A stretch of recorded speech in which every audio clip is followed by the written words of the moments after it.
Bom, então a proposta é a gente fazer reflexões com relação à obsessão e desobsessão, atualizadas, porque a gente está. O livro da doutora Marlene foi de 97, né? Então faz parte do processo a gente atualizar e construir junto. Então, para isso, a gente convidou o Carlos, né? O Carlos tem uma ampla experiência aí, né, Carlos? Na área, tanto da doutrina espírita quanto da prática, com uma perspectiva da Umbanda, né? E ele mesmo vai poder falar mais sobre isso. É o dirigente do TEAL, enfim, profissional da saúde. A Daniele também, então, Daniele lavou aí, mas eu acho que é a minha internet, pessoal. Tá aí. A Daniele também, que atua junto com o Carlos, né? Tanto na perspectiva da Umbanda, é facilitadora dos estudos sistematizados da doutrina espírita. E o Tiago, mesma coisa, também faz estudos que usam com base Kardec, Emmanuel, André Luiz e outros livros, né?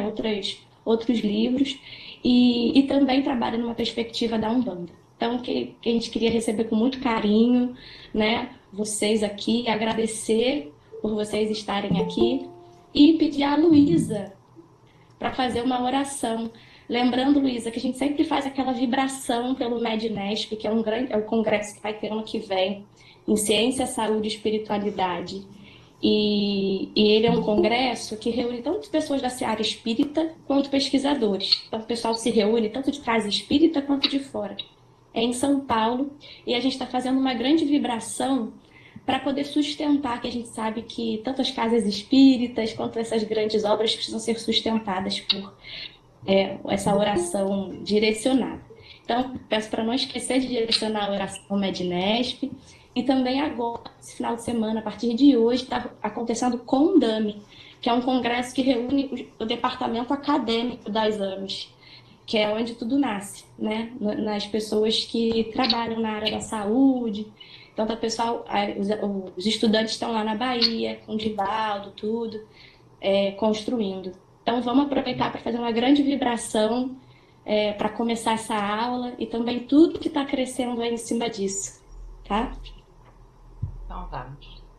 E agora sim, mais uma vez, boa noite a todos, muita paz e luz, e serenando os nossos corações, deixando os problemas do mundo no mundo, unidos em pensamento, vamos dizer: Pai amado, Jesus, nosso companheiro de todas as horas, agradecemos este grupo, esta oportunidade de estudo, agradecemos a vida, esta hora, concede-nos o entendimento para aprendermos um pouco mais deste magnífico livro da trabalhadora de Jesus, doutora Marlene Nobre, e de todos os seus trabalhadores.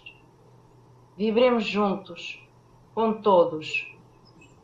todos aqueles que se propõem aqui estarem reunidos para refletirmos sobre temas tão importantes, vibrando pelos trabalhos dos dirigentes deste grupo, pelas AMES, e ainda pedindo que as boas vibrações estejam com todos aqueles que se reunirem para estudar, para aprender a doutrina do Mestre e todos os ensinamentos que os seus trabalhadores nos trouxeram. E assim pedimos permissão para dar início ao nosso encontro de hoje e agradecendo sempre a todos aqueles que se propõem estar aqui nesta hora em nome das AMES Brasil.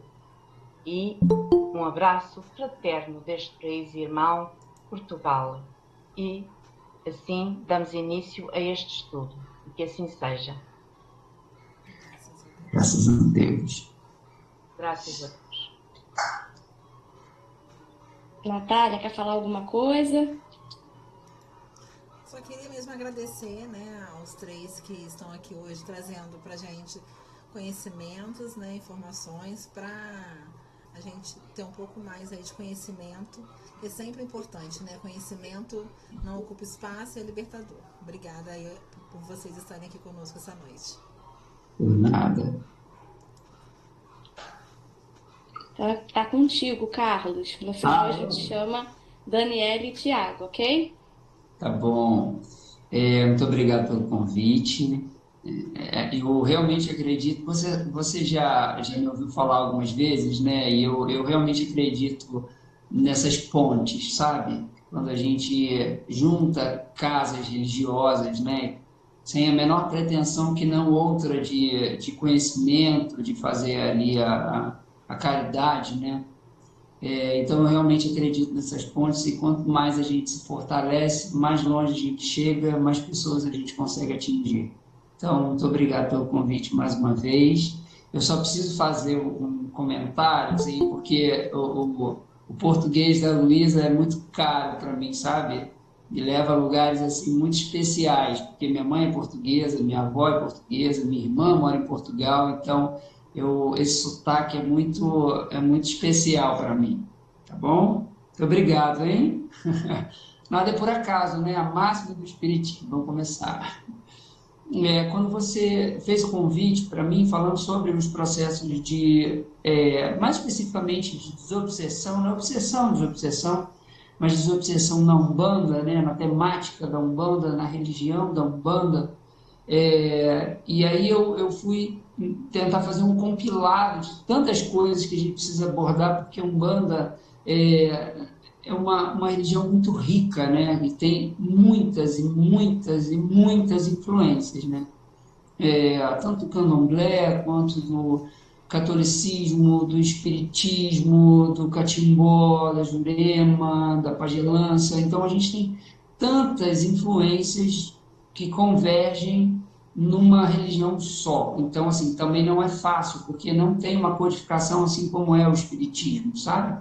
A gente não tem, obviamente que a gente já tem escritores, né, que lançam aí suas obras e trazem para a gente um embasamento, mas não é um consenso, porque a gente tem Umbanda esotérica, Umbanda Molocô, a gente tem Umbanda sagrada, então a gente tem tantas, tantas vertentes da Umbanda para falar de uma coisa só, né? Então eu tenho um título de um livro que eu acho sensacional, chama Umbandais mesmo, literalmente, né? Do Simas, que é muito bacana. Então eu acho que é isso. Falaremos de Umbandais, sem seguir uma coisa muito específica, né? Mas para a gente conseguir falar sobre desobsessão, é importante que a gente comece a falar, fazer um apanhado assim, bem rápido sobre o que é a Umbanda, né? Se a Umbanda ela é brasileira, se ela não é brasileira, se ela é africana, se ela, né? Então,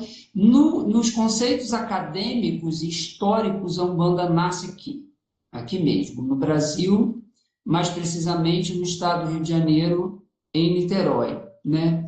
Em 1908, com Zé Fernandinho de Moraes, lá um garoto de 17 anos, dentro de um trabalho, de uma mesa, de uma sessão mediúnica, né, na Federação Espírita do Estado do Rio de Janeiro. Então, começam José Fernandinho de Moraes, que foi levado pelos seus pais justamente para procurar ali um respaldo espiritual, porque os pais acreditavam que ele sofria de um mal espiritual, que ele não conseguia levantar e tal. E aí ele apresenta ali uma capacidade mediúnica espetacular e dá passagem, né, à manifestação do espírito, que é o caboclo das sete encruzilhadas, que a gente, né, considera o anunciador da Umbanda, né, da Umbanda que nasceu no Rio de Janeiro. Mas a gente tem a gente tem algumas divergências, né? De que nasceu aqui, não nasceu aqui, mas historicamente, academicamente falando, sim, ela é nossa. Nasceu aqui no Brasil, com influência de tantas, tantas outras né, o candomblé de caboclo, que é mais comum, ou foi muito comum, mais comum na Bahia, os calundus no Espírito Santo. Então, para a gente falar da desobsessão na Umbanda, a gente precisa entender mais ou menos onde começou, né? Ali no iníciozinho do século XX, mais especificamente 15 de novembro de 1908, que foi quando o Caboclo das Sete Encruzilhadas funda efetivamente a Umbanda e tem o primeiro encontro da Umbanda para as pessoas, né? E, assim, pelo que diz a história é de que realmente já tinha bastante gente, né, procurando a Umbanda, né? Porque os espíritos que se manifestavam ali, dentro daquele momento do espiritismo, acreditavam que esses espíritos eram espíritos inferiores, de menor capacidade, espíritos não tão conhecedores como os mentores, os doutores, né, mais conhecidos no mundo no espiritismo. E aí a gente vê que, na realidade, não é isso, né? É claro, a gente tem muita influência do candomblé, a gente tem muita influência do espiritismo e a gente tem muita influência do catolicismo. Mas o espiritismo é uma doutrina, eu arrisco dizer que também tem a sua vertente religiosa, por que não, né? Mas a Umbanda é um outro, é uma outra vertente do espiritualismo. A Umbanda é uma religião, assim como é o candomblé, assim como é o catolicismo, tá bom? Só para a gente começar a falar sobre isso. Em algum momento eu vou dar uma pausa e perguntar se vocês querem fazer uma pergunta, Bárbara. Nem sei se é essa a logística do estudo, mas se eu estiver fazendo bagunça, depois você me diz, tá? Vamos lá. O candomblé... Pode seguir. A casa é Posso tua. ir? Então tá. O candomblé ele é bem mais antigo do que a Umbanda, né? O candomblé ele é bem mais antigo do que o espiritismo, a gente sabe disso, né? E o catimbó, lá principalmente no Nordeste, a Jurema, não sei se já ouviram falar dessa religião, botar entre aspas, religião, ela também é muito mais antiga do que o espiritismo, do que a Umbanda, porque a gente começa a ter relatos ali no iniciozinho do século XVI mesmo, tá? E tem bastante influência dos povos originários ali, né? Então, dos indígenas.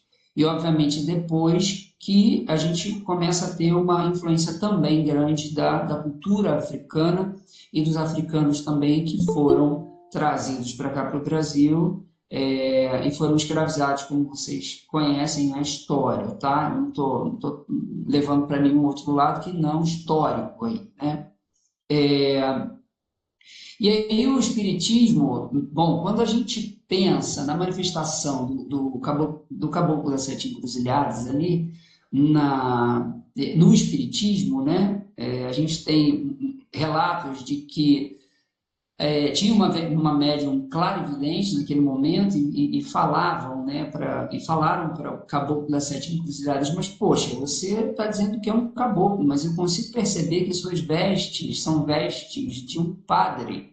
Aí ele diz, é porque numa outra encarnação eu fui Gabriel Malagrida, que é um padre jesuíta italiano que andou por aqui, pelo Brasil, de alguma forma, né?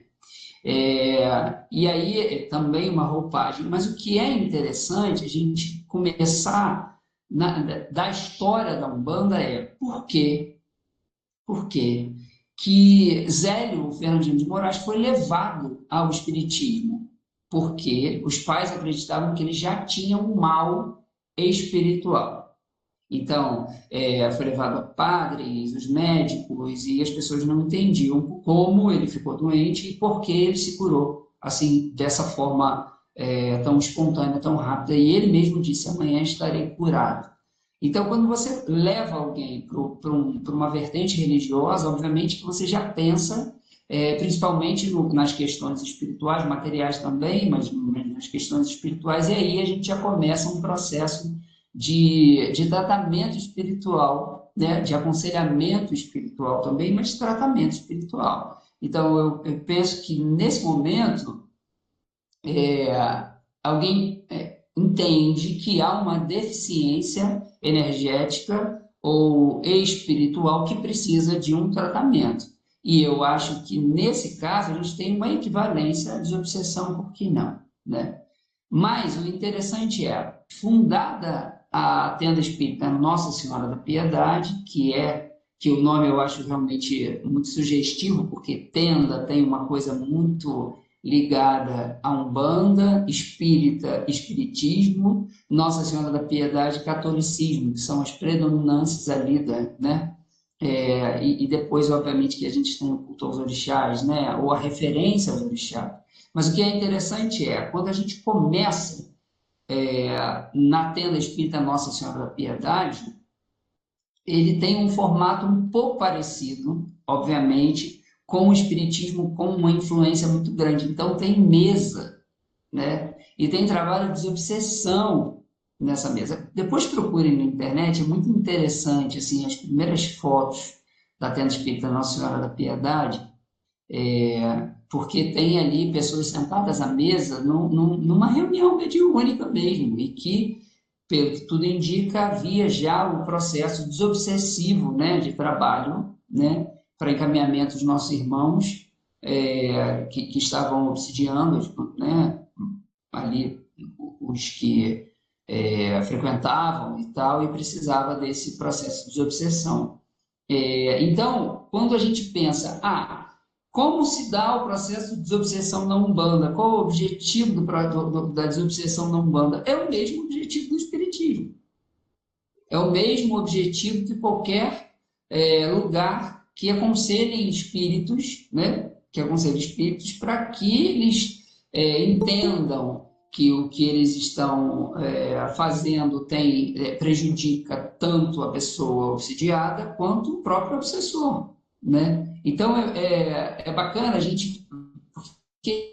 Qual é a visão que a gente... É claro que depois eu vou falar de outros cenários da desobsessão no centro de Umbanda, tá? Mas o primeiro que a gente vê com esse visual, assim, muito parecido com o Espiritismo, é na tenda espírita Nossa Senhora da Piedade, né?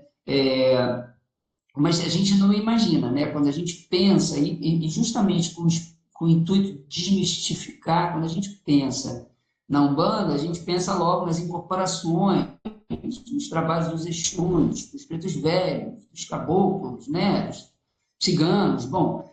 E aí a gente pensa logo nesse aspecto, assim, de atabaques e tudo mais, e não necessariamente. Recentemente, só para vocês terem uma ideia de que isso ainda persiste, né? Ainda existe. Eu fui num templo umbandista, numa tenda umbandista, uma casa, não vou citar o nome, mas é muito especial essa casa, só pedindo autorização para citar.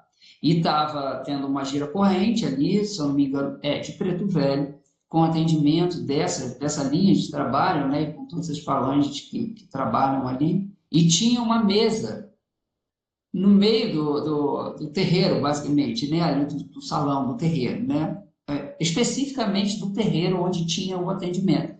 Então, os pretos velhos faziam ali as indicações de quem precisaria passar pelo trabalho, pela mesa mediúnica, para fazer a desobsessão com o médico de desobsessão. Olha que interessante, a gente ainda tem a influência de lá, de Zé Fernandino de Moraes, da Tenda Espírita da Nossa Senhora da Piedade, com aquele formato que a gente conhece historicamente, existindo ainda hoje, com tantos anos aí à frente, né? Então,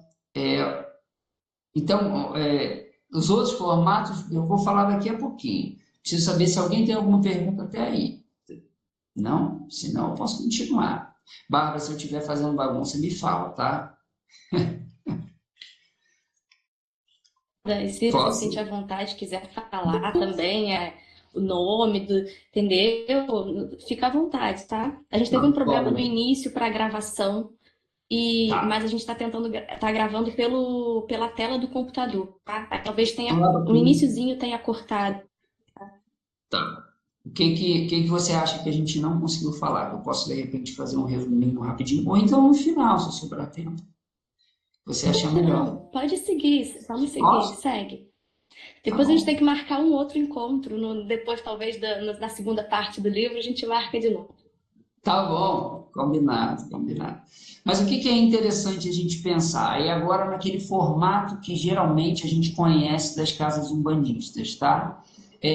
Eu vou falar o cenário de uma visão de alguém chega na assistência, vai com o consulente, né? Na assistência primeiro, depois com o consulente. Então ele chega, por exemplo, num dia de sessão de preto velho, vai.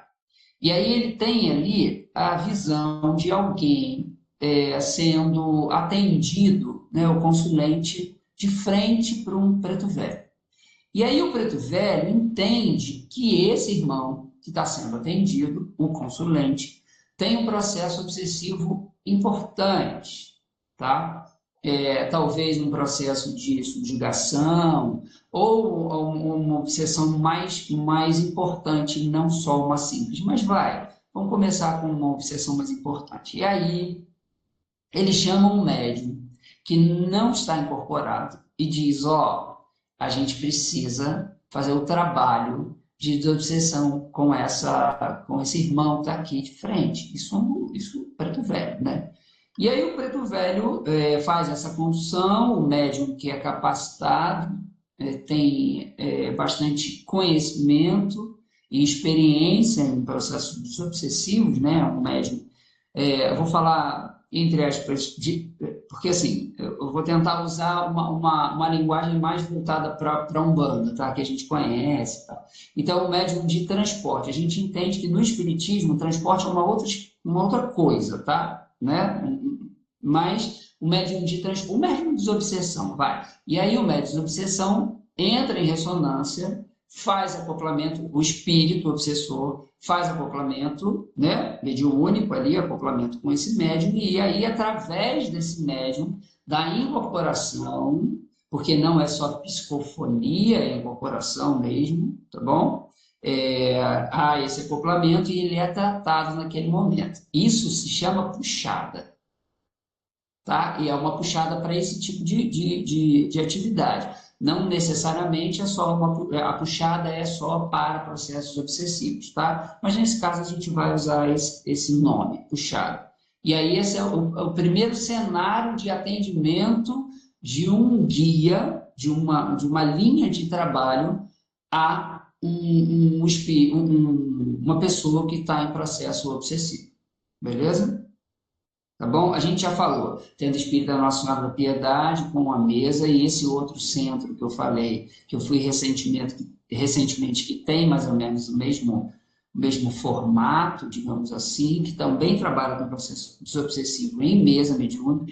Esse do consulente ser atendido pelo preto velho fazer a solicitação. Então, entende a grandiosidade que é esse processo. Então, a gente tem o médium, o espírito guia, né, o espírito, né, o preto velho, a gente tem o consulente, a gente tem o espírito obsessor, o médium de desobsessão.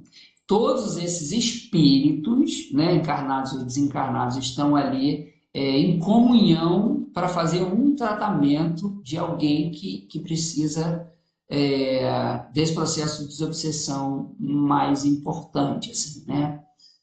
Então, para vocês verem como a espiritualidade ela atua de maneira conjunta mesmo, né? Com outros visuais e com outras formas, mas de maneira conjunta. Então, quando eu falei lá atrás qual é o objetivo da desobsessão na Umbanda, é o mesmo do Espiritismo, tá?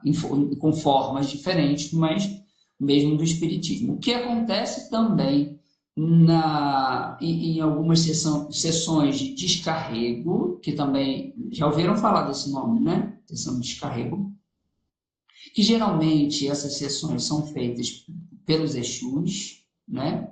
Depois a gente vai falar um pouquinho sobre Exu, porque algumas pessoas associam essas entidades a coisas ruins e não são, tá?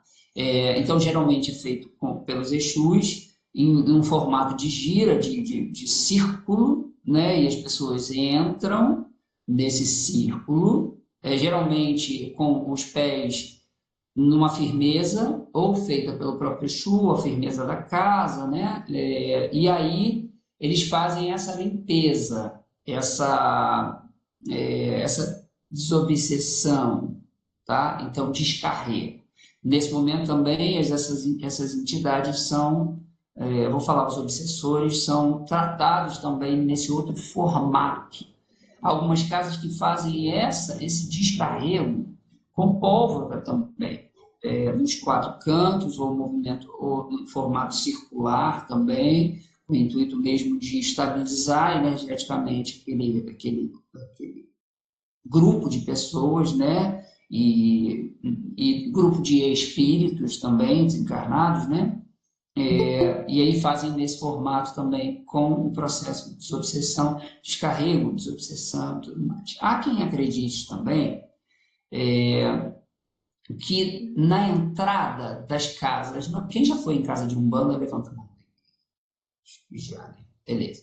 A entrada da casa, geralmente, de um templo umbandista, né? Principalmente se ele for um templo ou Morocco, depois a gente pode falar, e vale a pena vocês pesquisarem o que é o Morocco, né? Essa Umbanda com formato Morocco, né? Umbanda Morocco.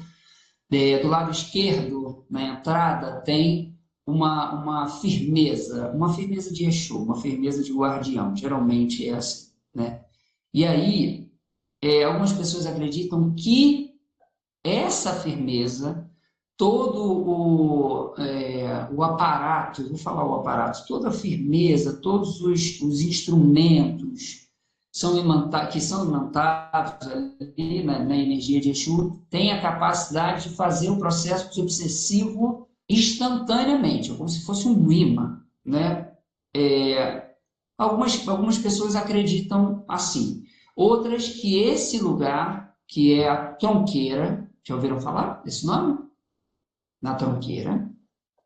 Que esse lugar, ele tem a capacidade de repelir ou de proteger energeticamente aquela tenda, aquele templo, aquela casa de Umbanda. Ok, também, né? Mas o que a gente pensa nos processos? Primeiro que eu acredito, tá? Que os espíritos que entram num templo, todos os templos religiosos têm suas proteções, né? Dependente de ser espírita, umbandista, candomblessista, não importa, ele tem as suas proteções, né? E tem os seus espíritos que fazem a proteção, que são encarregados de fazerem essas proteções.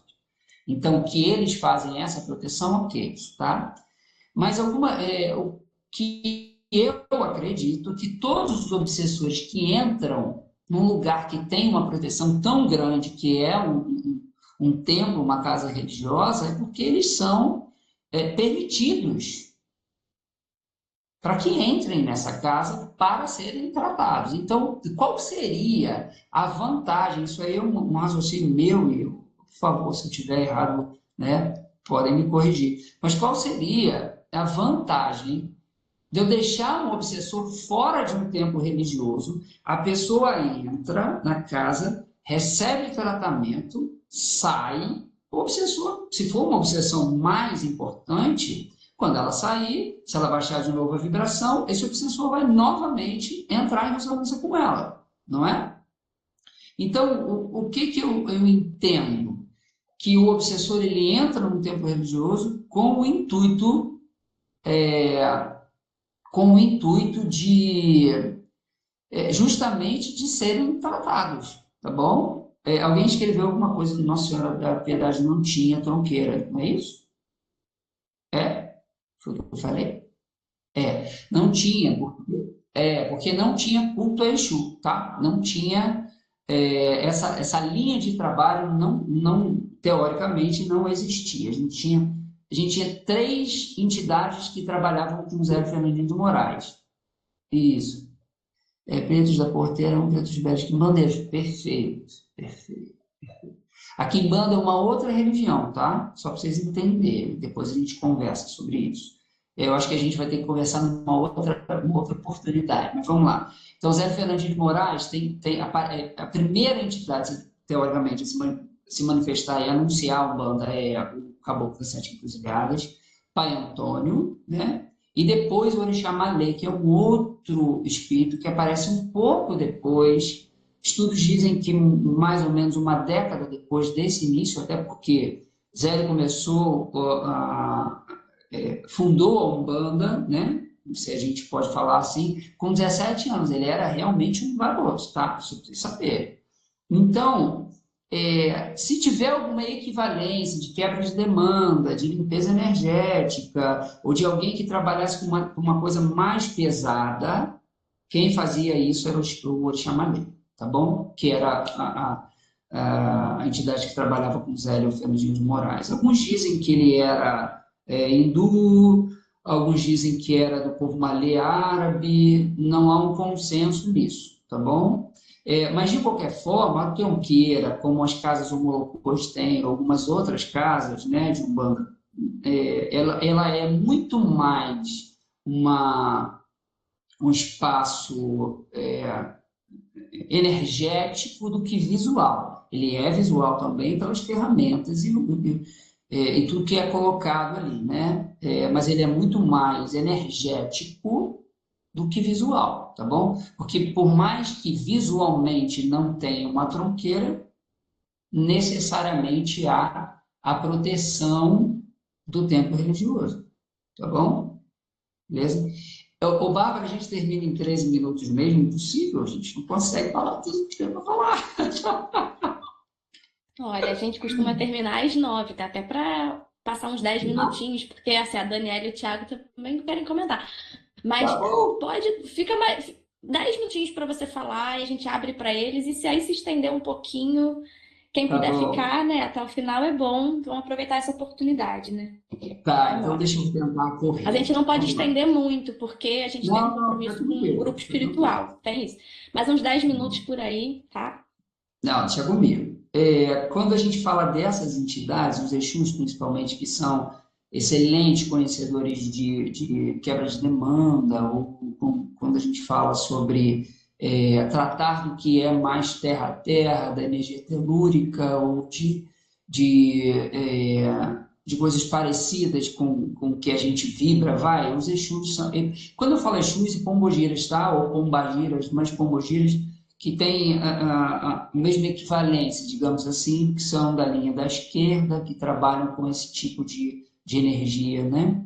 Então, vale a gente entender duas coisas. O primeiro existe Exu Orixá, né? Do culto aos orixás. Então, Exu Orixá e Exu linha de trabalho, que alguns chamam de Exu Catiço, né? Então, o Exu Orixá, ele tem, vou falar de uma maneira muito superficial, tá? Mas uma equivalência, tá? Uma equivalência aos outros orixás. Então, Exu é como Ogum, tá? Na equivalência, tá? Só para vocês entenderem. Exu é como Ogum, que é como Yansan, que é como Iemanjá, tá? Exu Orixá.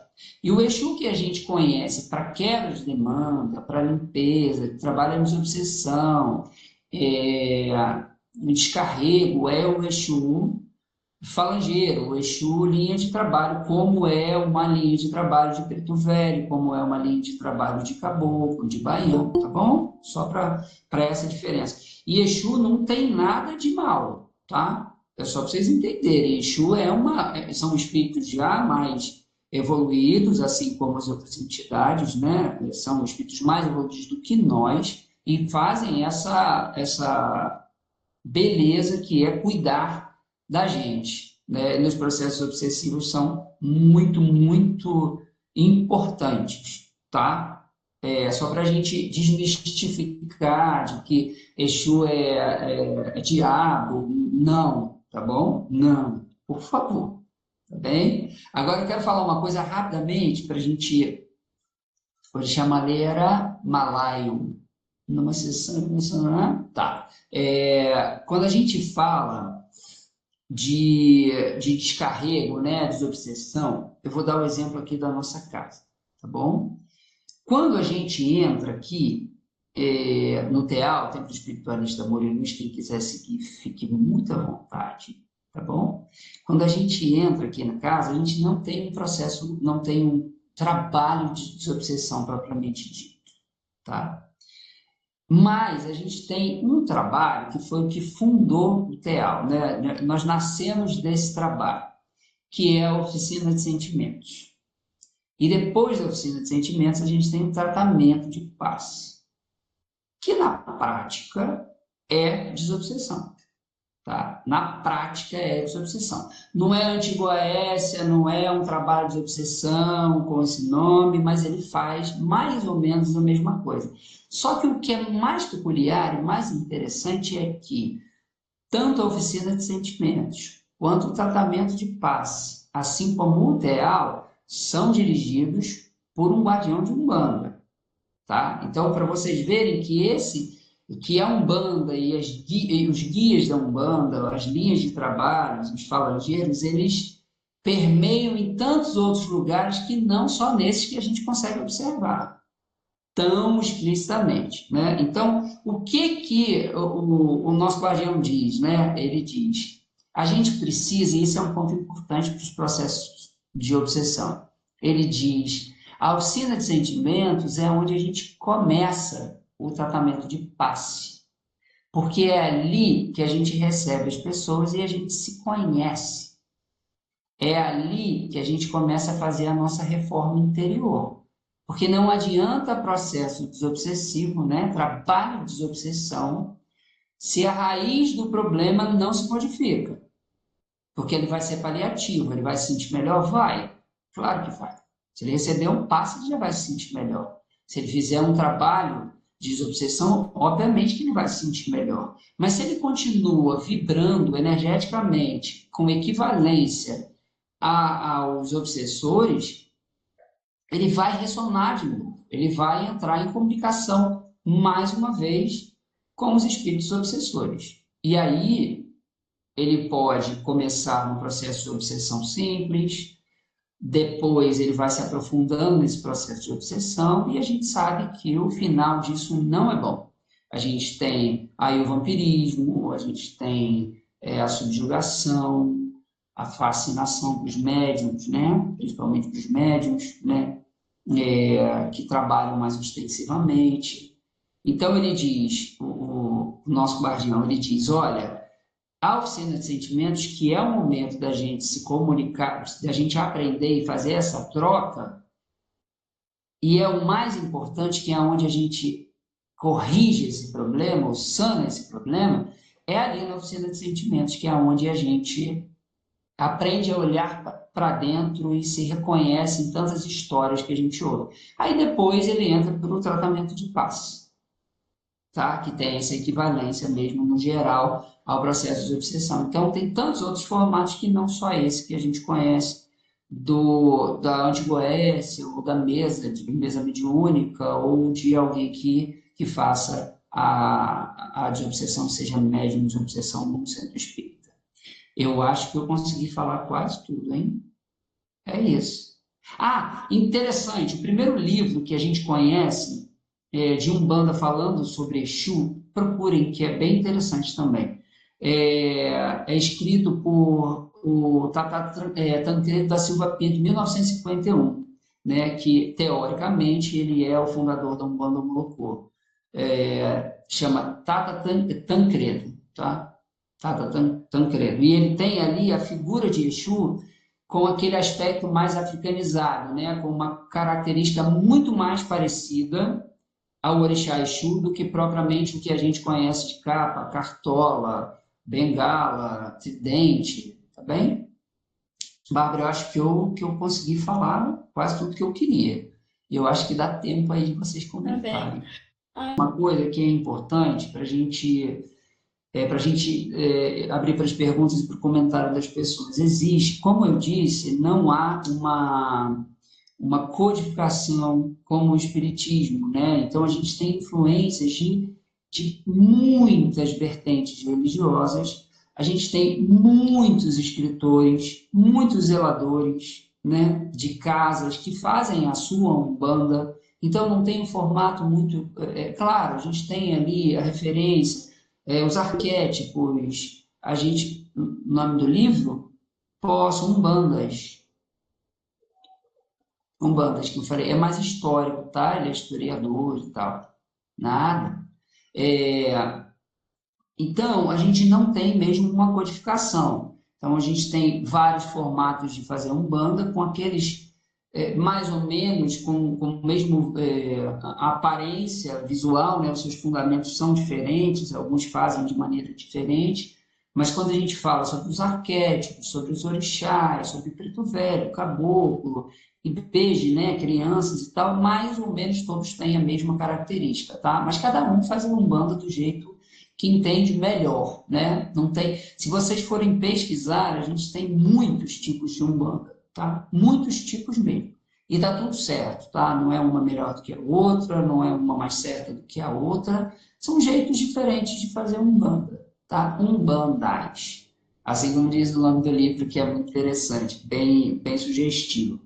Tem para quem quiser procurar, isso é um dever de casa assim, muito bacana, que chama Carta Magna da Umbanda. Ela começou ali mais ou menos a ser escrita, né, anunciada, digamos assim, em 2013, ela foi atualizada em 2014, ali perto do dia 21 perto de outubro, né, outubro de 2014.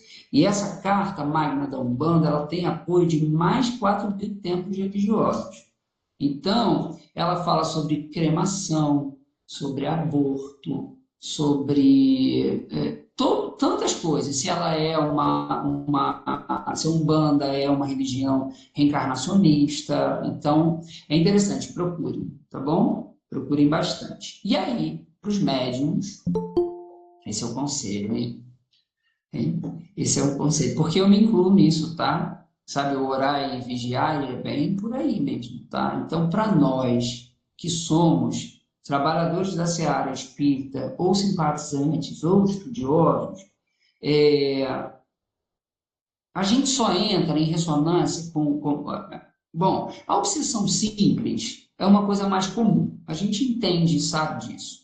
Mas para a gente para que isso se torne uma obsessão mais importante, ou complexa, ou subjugação, é preciso que a gente vibre muito baixo, assim, né? Estou falando uma linguagem mais popular. E aí a gente vai entrar realmente em ressonância com esses espíritos a ponto, né, de ficarmos subjugados. E aí a mediunidade, ela é ela pode ser uma armadilha, porque o estudo da mediunidade e a nossa observação interior, ela deve ser constante para que a gente se aprimore e que a gente não entre em ressonância com essas entidades, com esses espíritos que não necessariamente são espíritos malignos, né? Às vezes eles são espíritos sofredores, né? Que corrigi-las, né? De preferência, conseguir corrigi-las, né? Vamos corrigir agora para não deixar para depois, né? Que a gente puder e a gente conseguir. Mas eu acho que é isso. Falei tudo. Rápido, né? A gente tinha que Nossa, a passou gente muito tinha que rápido. pensar numa proposta de seminário, talvez uma coisa de uma tarde, né, que a gente possa Ah, discutir. legal. Conforme o que Legal. você estava falando também, eu vou chamar a Daniela e o Thiago, mas só uma coisa que eu queria pontuar. Conforme você foi falando um pouco sobre os instrumentos usados e a Sim. questão da tronqueira que alguns espaços têm, por aí vai, a gente pode fazer uma Uhum. associação direta com um dos capítulos de mecanismos da mediunidade que a gente estudou ano passado e que fala, Uhum. um dos capítulos, eu até abri aqui, é sobre um tema que se chama reflexo condicional. E travou, eu acho.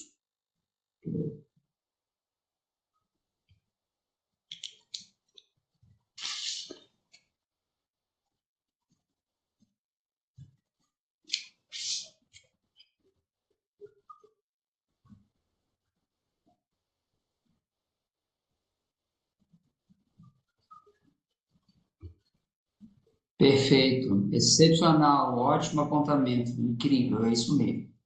Além além de tantas coisas que eles fazem isso também.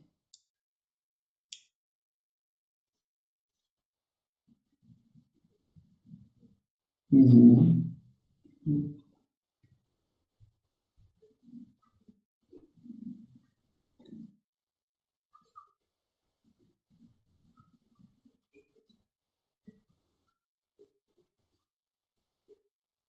Legal.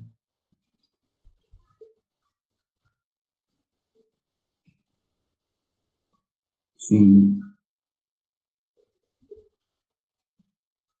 Uhum.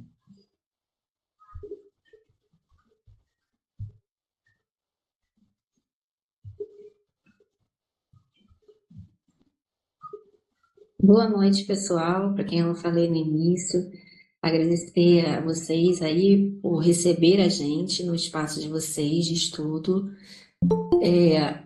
O Carlos é realmente a pessoa mais ideal para falar sobre a Umbanda. Eu não tenho o conhecimento que o Carlos tem, a experiência que ele tem. E também vejo que ele fala de uma forma muito didática, né? Para que as outras pessoas que não conhecem a Umbanda e também, às vezes, nem têm interesse em conhecer, mas têm essa curiosidade de saber sobre determinado tema, ele consegue passar com, assim, com clareza, né? Essa é a minha visão, não é. Eu sou suspeita, assim, para falar, mas é de fato aquilo que eu acredito. Eu acho muito bonito o trabalho que se faz na Umbanda com as entidades, até porque eu acredito que dentro de um trabalho mediúnico, a visão, inclusive, do clarividente, ela é limitada frente à visão que tem uma entidade, né? Então, eles até pelo avanço, né, espiritual, eles têm uma visão mais ampliada de tudo aquilo que acontece.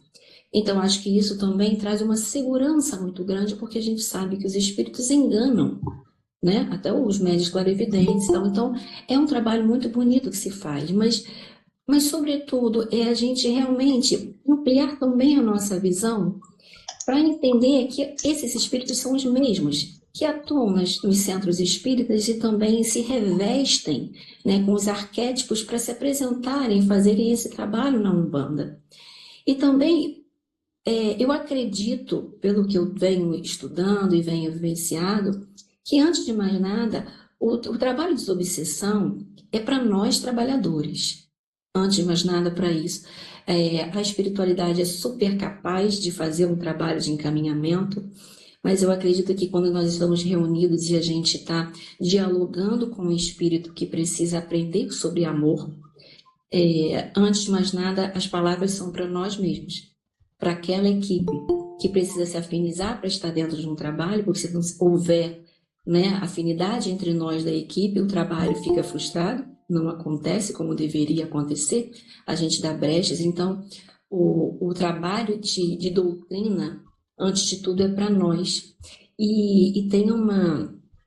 E aí nasce também a responsabilidade, né? Acho que as pessoas sempre. É claro que, num primeiro momento, é necessário fazer um socorro, né, através da desobsessão, mas também a gente tem um trabalho de conscientização dessa necessidade do aprimoramento íntimo, né? Isso dá muito mais trabalho, porque as pessoas muitas vezes buscam um auxílio, melhoram e voltam para a sua vida rotineira, então voltam a fazer aquela ressonância com os espíritos que acabam ali atrapalhando. E tem uma frase de Hermance Dufour, que ela diz que não existe felicidade sem pleno conhecimento de si, né? Então, é bem sobre isso. Se a gente não mudar o nosso modo de pensar, o nosso modo de agir, a gente vai ficar andando ali em círculos. E uma outra coisa que eu acho muito importante nos atendimentos, para quem vai fazer um atendimento fraterno, mesmo vai recepcionar num terreiro de Umbanda para fazer uma assistência dessa, é olhar o indivíduo como um ser integral que ele é. Então, eu acredito muito no tratamento médico e espiritual, né? Porque quando a gente passa por um problema de depressão ou de ansiedade, a nossa mente vagueia e encontra outras mentes que se comprazem com o mal. Então, é muito importante que a gente tenha esse olhar que não é só o espiritual que vai cuidar daquele indivíduo, que ele precisa de um tratamento médico, como o psiquiatra muitas vezes precisa de medicamentos, sim, para sair daquele momento, de um acompanhamento psicológico e também do tratamento espiritual. Isso é muito importante para que a gente não fique só olhando numa direção, né? E que o indivíduo ele aprenda a se construir. Ele se conhecendo, ele vai se construindo cada vez melhor e vai se fortalecendo, né? Para não me adiantar, atrapalhar aí o estudo de vocês, eu tentei resumir mais ou menos aquilo rapidamente que eu penso, para dar a palavra para o nosso outro irmão. Muito obrigada, pessoal. Se tiver alguma pergunta também, eu me coloco à disposição. Obrigada, Daniele. Gente, tá Obrigada uma a loucura isso aqui desse lado hoje, hein? Ó, mas a gente vai conseguir até o final. Daniele, obrigada, eu consegui ouvir tudo. Eu queria que você contasse um pouco, antes de passar a palavra para o Tiago, sobre como é a oficina de sentimentos, que inclusive deu origem ao TEAL e ao trabalho, né? E que é um trabalho que você fazia antes. Então, conta um pouco para as pessoas conhecerem esse trabalho, né? De alguém que tem esse entendimento, que não vai dar conta de tudo, que é importante se indicar um médico para essas pessoas que chegam, indicar terapia com um psicólogo, com uma pessoa que faça uma escuta qualificada, que não somos nós. A gente tenta, no primeiro momento, acolher, mas não é a mesma coisa de você se aprofundar nas suas dores. Então, conta um pouco isso. Então, a oficina é realmente um trabalho muito querido e a oficina surgiu porque eu tive em 2011 uma crise de ansiedade, a primeira vez que eu tinha tido uma coisa assim. E logo 2 anos depois eu estava numa casa, frequentando uma casa. E aí, depois de um tempo, no ano seguinte, 2014, mais ou menos lá para o final, eu conversei com o dirigente da casa, falando para ele o seguinte: olha só, se a gente for a qualquer igreja evangélica, ou mesmo, de repente, uma igreja católica, vai ter ali uma pessoa para ouvir mais a gente, né? Passar mais um tempo, né? Ouvindo o que a gente tem a dizer, para indicar ali para a gente, fazer alguma coisa, né? Orientar no melhor sentido. Mas assim, no centro espírita, geralmente, ainda mais quando é uma casa, de repente, menor, que são as casas que eu realmente me sinto mais assim, acolhida, geralmente a gente está entrando um trabalho atrás do outro, a gente está sempre com umas tarefas. Então alguém recepciona. Eu falei, olha, a gente poderia ter um lugar que as pessoas pudessem falar das suas emoções, dos seus sentimentos, que pudesse ter a troca, porque a minha experiência pode enriquecer muito a vida do outro. Ele falou, não, então vamos fazer. E começou assim, é um trabalho que a gente senta em círculo, como um grupo de apoio, mas o nosso objetivo é a reforma íntima, não é dar conselho na vida de ninguém, não é dar soluções para os problemas das pessoas, mas sim que as pessoas, ao falarem, elas mesmo se ouçam. Porque muitas vezes num trabalho desse, a gente se pega falando coisas que a gente nem imaginava dizer. A gente consegue trazer à consciência algo que estava dentro de nós através daquelas emoções, e uma hora que a gente coloca, a gente, caramba, de fato eu sinto, eu penso dessa forma, preciso mudar, isso me faz infeliz, eu preciso modificar isso. Então o trabalho foi acontecendo dessa forma, e eu sempre tive assim, trouxe comigo um lema que eu escutei de uma professora minha de desenvolvimento mediúnico, também há anos atrás. Ela, filha, somos todos doentes, com a diferença de que nós estamos de pé para ajudar aqueles que ainda não têm condições de se levantar. Então, hoje mesmo na oficina, né, a gente fez uma dinâmica e para mim caiu que eu tinha que cantar uma música que fosse importante para mim. E essa música que diz: fundamental é mesmo o amor, é impossível ser feliz sozinho. O nosso crescimento, ele é individual, mas a gente precisa do outro, a gente precisa da troca. O que eu tenho, que já está curado em mim, é o que vai ajudar a curar o outro, né? O que está transbordando de bom em mim pode auxiliar o outro e vice-versa. porque a gente tem as nossas lacunas que o outro já preencheu, então a gente vai se unificando, a gente vai fazendo esses encontros e a gente consegue, assim, curas fantásticas. Não existe recompensa maior do que a gente ver uma pessoa chegando em busca de auxílio e daqui a pouco a pessoa está sorrindo e já está auxiliando o outro, né? É isso que dá sentido a tudo que a gente faz, né, numa casa. É isso que é a oficina de sentimentos, né? É um trabalho realmente maravilhoso. E esse trabalho, quando eu pensei nesse formato, e eu comecei a pesquisar na internet, eu queria um nome. E aí eu cheguei no livro da irmã Dufour, né, psicografado por Wanderlei Oliveira, que chama Escutando Sentimentos.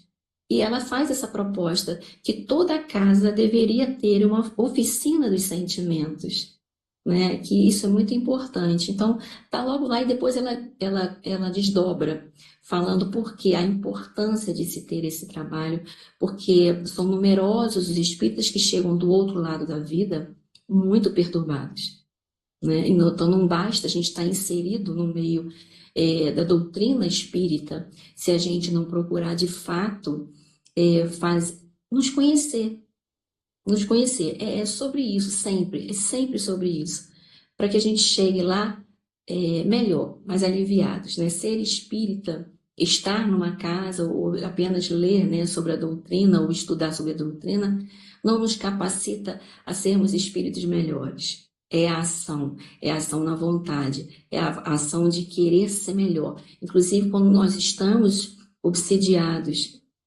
nós ainda temos o nosso livre-arbítrio. Então, faz parte da cura a vontade de ser curado, não é isso? Perfeito. Obrigada, Daniele, que lindo. Obrigada a Ó, vai ter esse vocês. seminário, hein, gente? A gente vai preparar.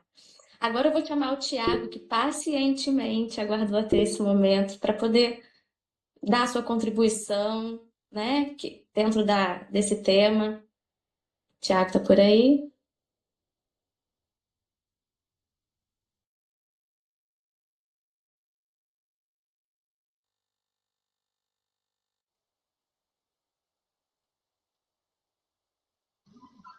Vocês me escutam agora?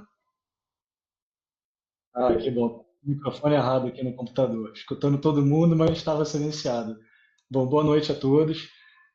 Eu fiquei muito feliz com esse convite, porque falar de Umbanda para mim é uma enorme alegria, tá? A Umbanda faz parte da minha caminhada, que já vem de uma caminhada de aproximadamente 16 anos, e não na Umbanda. Eu frequentei uma casa que seguia a linha clássica do Espiritismo, né? Durante 12 longos anos. Aprendi muito lá e tenho uma enorme gratidão por essa casa. Mas no momento da minha vida eu precisei mudar essa caminhada e eu encontrei uma casa de Umbanda que me acolheu profundamente, casa que eu tenho um carinho enorme e eu não acredito em coincidências, né? O Carlos, quando estava falando de uma casa de Umbanda que tinha uma mesinha no centro, eu estava falando assim, eu acho que ele foi na casa de Umbanda que eu trabalho, porque é exatamente assim. E a nossa dirigente espiritual, que é uma preta velha, que se chama Vó Coralina, ela chama carinhosamente essa Umbanda de Umbanda dos Primórdios, porque reflete exatamente a Umbanda de Zélio. Então é um nome que ela carinhosamente se refere quando cita a forma com que nós trabalhamos, né? E uma das coisas que nós gostamos muito de falar é que é uma Umbanda de falangeiros, né? Nós fazemos algumas referências aos orixás, mas como se eles fossem faces de Deus, as energias divinas com a qual a gente gostaria de se conectar. Então, se você está num momento da sua vida na qual você precisa de um direcionamento maior em alguma coisa, você tenta se conectar à energia de Oxóssi, que é o caçador de uma flecha só. Se você precisa movimentar energias na sua vida, você se conecta à energia de Ansan, que vai trazer aquela trovoada, que vai fazer você se levantar da cadeira e fazer o que precisa ser feito. A energia da justiça, você se conecta a Xangô e por aí vai, com tantos outros orixás que nós temos, né? Então, eu estou falando por último, né? Então eu já estou falando sobre coisas que já foram faladas, né? Foi citado a questão da pluralidade da Umbanda. isso é uma coisa linda, porque eu acho que todo mundo tem espaço, né? Como eu disse que a minha caminhada se deu durante longos anos numa casa espírita, na qual eu fui muito feliz durante muito tempo, mas em algum momento eu precisei de um outro preenchimento, né? E fui encontrar nessa outra casa. Eu acho que a maioria das pessoas passa por esse processo, de em algum momento da vida ter que, ter que encontrar novos ares para renovar as energias, fazer a energia fluir. E com isso a gente acaba descobrindo novas oportunidades, né? Às vezes você vai numa casa de umbanda que tem um traçado com candomblé, uma casa de quimbanda, né? Outros já foram citados, essa umbanda dos primórdios que é a nossa, e a gente fica nessa busca, né? Tentando encontrar alguma coisa. E nisso a gente vê o processo de desobsessão. Uma das coisas que eu mais reparei no processo de desobsessão, e eu pude trabalhar nessas duas vertentes, né? Eu trabalhei nessa casa espírita clássica e comecei a trabalhar no grupo de desobsessão dessa casa que eu estou hoje frequentando. É como a movimentação de energia das falanges facilita esse trabalho. E isso realmente não está nos livros, né? A Umbanda é uma religião, sim, e é uma religião muito nova. Ela está quase que um século de existência, né? Se a gente for dizer desde o momento de que Zélio vamos, se manifestou daquela oportunidade e nomeou a Umbanda, né? Então, uma das características que mais me chama a atenção é como os espíritos se conectam para poder fazer o trabalho espiritual na desobsessão. Citando alguns casos aqui, bem rapidamente, só para a gente entender o que eu estou tentando dizer. No caso de desobsessão que nós vimos, chegou uma pessoa que tinha muita agonia, muita angústia, e estava claramente acompanhada de espíritos que estavam se satisfazendo com aquela situação daquela pessoa, e ele precisava falar, porque, como bem disse a Daniele, a gente precisa querer ser ajudado para conseguir a ajuda, né? E a gente não estava conseguindo fazer com que ele falasse, porque ele se sentia muito preso, muito travado. Naquele momento, um espírito de um tranca-ruas, que é um espírito associado, né, das falanges dos Exus, na Umbanda, do povo de rua, se manifestou e ele foi muito duro com esse rapaz. Ele foi bastante rígido mesmo, sabe? A ponto de fazer com que ele conseguisse desbloquear essas energias que tinham nele e ele falasse aquilo que ele precisava falar. No momento em que ele desbloqueou aquelas energias, ele se afastou. E quem se aproximou foi a nossa dirigente, uma preta velha, que fez um trabalho totalmente diferente. Foi o acolhimento. Então, primeiro nós tivemos um trabalho feito para desbloquear as energias e depois um trabalho feito no mesmo momento para reenergizar. Quando acabou aquele trabalho, obviamente eu estava fazendo parte da equipe e a gente começou a ficar com muitas perguntas, porque a gente queria entender exatamente isso que eu estou explicando agora, né? E foi um dos trabalhos mais bonitos que a gente participou.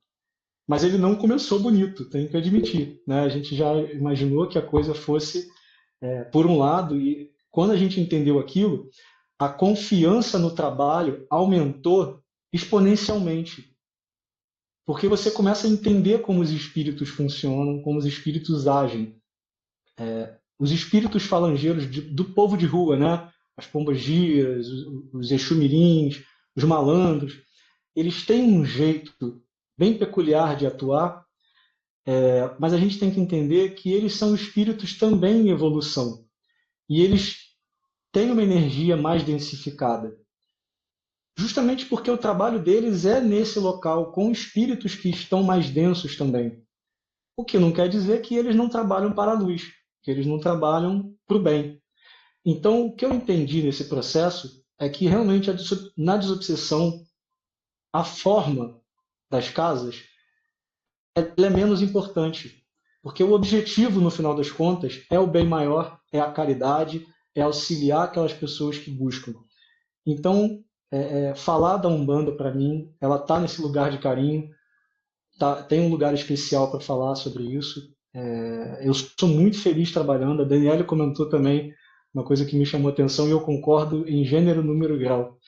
As pessoas que trabalham na desobsessão, eu até gosto de dizer isso, eu acho que talvez sejam as pessoas que mais precisem estar ali para ouvir aquilo tudo que acontece, porque a quantidade de vezes que eu saí dos trabalhos refletindo sobre a minha própria vida e sobre coisas que aconteciam, né? A gente traz para a gente acaba vestindo a carapuça daquilo que a gente vê.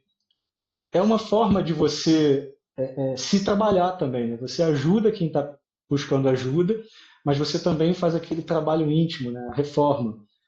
Então, é isso, assim. Eu não sei se eu vou me alongar muito mais do que isso. A Umbanda está nesse lugar de carinho para mim. Eu acho que os estudos vão acontecendo conforme o direcionamento dos próprios guias, né? Muitas casas de Umbanda, essa pluralidade existe por conta disso, né? Como não há uma codificação muito clara, a ritualística, os guias dirigentes vão delimitando os trabalhos, né? Dizendo como uma coisa vai acontecendo, até onde você vai poder ir, qual tipo de ritual você utiliza. Foi falado aqui dos pontos de força, nós podemos falar das defumações, dos banhos de ervas, tudo isso para você se conectar a energias, né? Que no fundo, bem ou mal, é você intencionando a sua própria energia, né? Um dos nossos dirigentes, o Dr. Fábio de Azevedo, ele tem uma frase dele que a gente gosta muito de divulgar ela, que diz que a nossa consciência ela pode ser a nossa maior protetora, mas pode ser também a nossa maior algoz. Então, se a gente não trabalha o nosso íntimo, a gente pode estar se destruindo, mas ao mesmo tempo a gente pode estar se protegendo de uma maneira que mais ninguém faria, né? Que apenas nós podemos fazer por nós mesmos.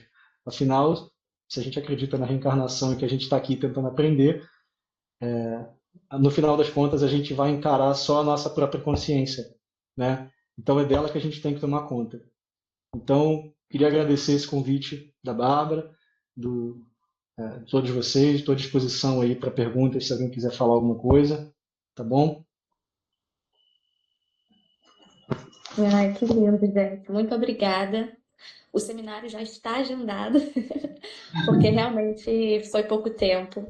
Mas eu acho que deu para todo mundo trazer um pouco do que está no coração, né, dos seus estudos.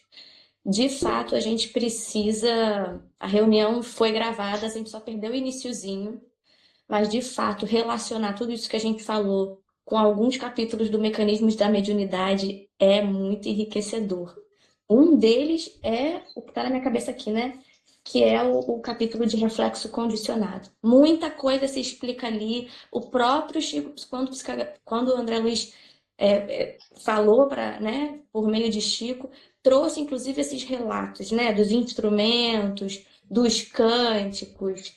Então, isso assim, gente, no plano espiritual, os espíritos trabalham juntos. E para ilustrar aqui tudo que foi falado também, acho que é interessante falar um pouco sobre o trabalho de desobsessão da AME Carioca, né, na nossa sede, no MAP Recreio, que também é um trabalho que atua com diversos espíritos. E dentre eles, os espíritos, sim, que são da Umbanda.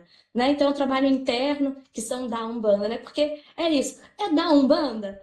Ou um guardião, um Exu, não está em toda a casa, não é? Uma criança, não tem criança na casa de todo mundo já foi criança, por que não pode ter uma criança? Então, o nosso trabalho, dependendo do tipo do trabalho que vai acontecer, vai ser com a permissão de Jesus, com a permissão de Dr. Bezerra, se for permitido, que é assim que nós colocamos, que a gente possa ajudar.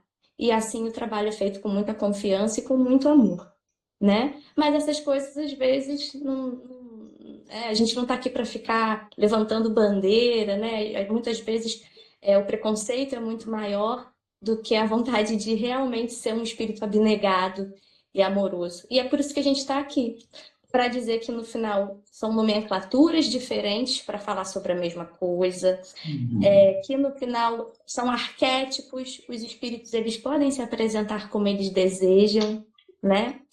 E que o amor é o único caminho. Carlos, Daniele, Tiago, muito obrigada. E eu queria que a Natália falasse também, para encerrar, fizesse a oração. Natália, olha, a Natália conseguiu gravar. Natália, obrigada, amiga, pela ajuda, viu? E pela presença de todo mundo, viu? Obrigada pela presença de todo mundo. Posso fazer uma pergunta? Pode. Agora já foi meia hora. É, Vamos. eu queria só saber uma coisa, porque a minha mãe foi criada no Centro Redentor. Ele é Umbanda? Não Não sei. conheço também. Oi? Eu também não conheço. Eu não É conheço. no Rio de Janeiro, ó, tem no Rio de Janeiro, tem em Petrópolis, tinha aqui em Três Rios, eu até comecei a frequentar, mas ele fechou, né? Porque eu fui criada dentro dessa base da espiritualidade, da reencarnação, porque minha mãe foi criada dentro do Centro Redentor. Aí eu Uhum. queria saber, porque eles têm rituais, né? O pé no chão, a roupa branca. Aí eu queria saber se era Umbanda, porque na casa do meu pai tem muitos livros de lá. E eu nunca parei para ler. E hoje, ouvindo a palestra de vocês aí, eu me interessei em pegar alguns livros para ler. Oh, que Ah, legal. beleza. Falou Ó, a pé no gente chão, falou roupa branca. Olha, é É, bem provável que seja. pois mas é, tem esse pergunta para eles ritual. como é que eles se auto-intitulam. Porque também tem muito É, espaço que se considera igual o TEA, o espiritualista, e tem estudo de Umbanda. sim, Quando eu fui no sim. estudo lá, teve o dia, foi um dia super Ah, especial, que geralmente é passe com preto velho, mas o passe naquele dia foi com um pouco de lua. Então, Ai, assim, tá. depende do espaço, como se considera, porque existem vários espaços que trabalham com falanges, né? Que são associadas a Umbanda, mas que não se chamam de Umbanda, se chamam de espiritualista, uhum, porque não se enquadra assim, né? Ou tem os estudos do uhum. espiritismo. Hoje, o negócio, né, Carlos, Daniel e Thiago, hoje É, está se abrindo muito um espaço menos dogmático, né? E aí tem que perguntar para eles como eles se É, percebem, não é? bem, porque o Redentor é muito antigo, né? Porque minha mãe era criança e foi criada indo nas reuniões lá.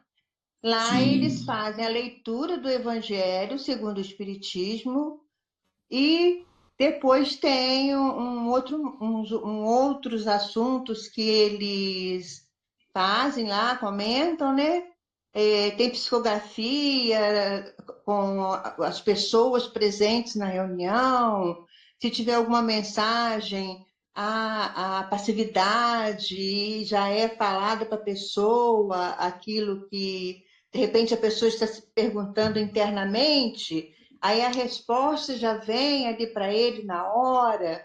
Porque dentro da doutrina espírita, pelo menos kardecista que eu frequento, não é assim, né? Não, você pergunta e não tem assim, não pode falar alguma coisa assim, mas mais ou menos assim, né? Dentro do meu entender. Eles só falam assim, tá tudo bem, vai ser resolvido. Lá no Redentor, não. Eles te falam o porquê, eles te explicam direitinho toda uma necessidade de você ter que fazer alguma coisa. Aí eu fiquei É, assim, será que lá é Umbanda? eu não Porque eu já sei. fui também no local de Umbanda, mas era com o Tranca-Rua, mas era na casa dele, entendeu? Ele dava assistência na Entendi. casa dele. Mas uhum. também conversei muito com ele, com a passividade dele, né? E a gente conversava muito, mas também lá eu sabia que era um bando. Mas o Hum. Redentor me pintou uma dúvida aqui agora. Mas tá É tudo isso bem. mesmo. Eu vou pegar os livros Depois para ler. você. Isso, e conta pra gente depois como eles se percebem. Que é isso. Pois é. É muito percepção.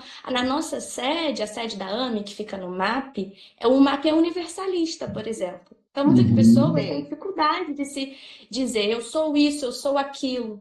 Então, é natural que uma pessoa goste de ir à missa e frequente o centro espírita.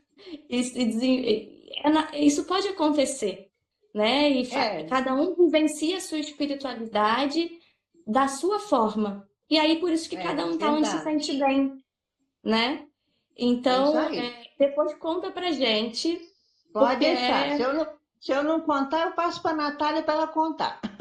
tá Sem vendo, vergonha. tá Tá vendo, não bom? fica não. E aí, Obrigada. Ó, eu amei. agradeço pela Amei troca. mesmo. Amei Que mesmo o bom. estudo. Foi muito bom. Muito obrigada a vocês. Valeu, obrigada. Natália, encerra pra gente e já está agendado esse seminário. Muito obrigada, Carlos, Daniele, Tiago. Viu? Gratidão. E é isso, missão cumprida.